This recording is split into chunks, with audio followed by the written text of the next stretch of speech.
جاء رسول الله صلى الله عليه وسلم عائشة خاتون فرمي أما آياتي خوين دوبهم هو الذي أنزل عليك الكتاب منه آيات محكمات هن أم الكتاب وأخر متشابهات فأما الذين في قلوبهم زيغ فيتبعون ما تشابه منه فرمي يا عائشة إذا رأيت الذين يتبعون ما تشابه منه فأولئك الذين سماهم الله فاحذريهم. سيرك رسول الله صلى الله عليه وسلم تحذير بكيه هاو سرقي خوي عائشة خاتون طبعا ها قادر بن عائشة خاتون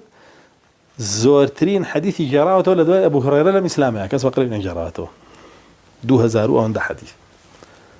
كفي هوش داري في دار رسول الله صلى الله عليه وسلم فالميقر كسانيك الدي دواي آياتي متشابه كوتن أو أوانا كالله جل جلاله فرميتي ضليان زيغيت يا كفر شركة نفاق فسقة ورياء بدو عنك جوان لي نقري نزيك عنك بمتشابه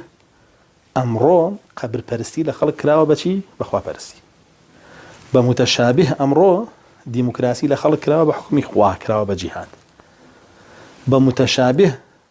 طاغوت برستي كراوة بإطاعي ولي أمر إطاعي الله ورسول أبي أقداري خود بي بزاني محكم شيء متشابه شيء اگر نزانيت يا شيء اگر خو نازاني برو ليش يبرسا كايزاني الله جل جلاله رينموني كبري فاسالوا اهل الذكر ان كنتم لا تعلمون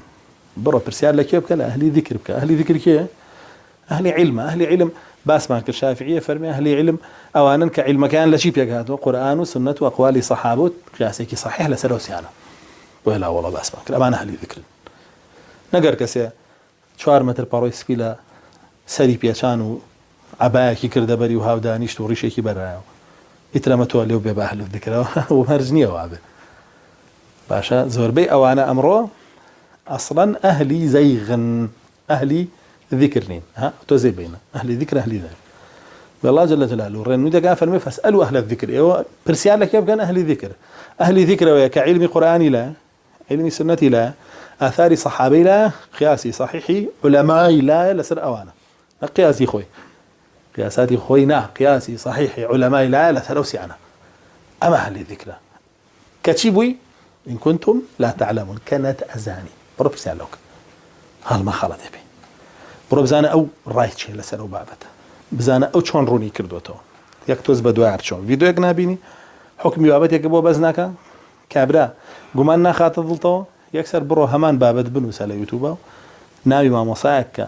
تأكيد يقول عن كاري لو دينا أنا كاوك خوي جينا بينوسا لقال يا فيديو يكذبوا هنا لسري أجر نيتي قيشك توزع زيت بكيش بروح ولا فيري بلا لاي برسالي لك كانت كفرمان بيكو دي فاسأل برسالك أبي خلوا بينها بها لطو ما دام لا تعلمون لا نزاني أبي برسالك إن كنتم لا تعلمون ورسول الله صلى الله عليه وسلم فرمي شفايها مدردة برسالة أبي برسالك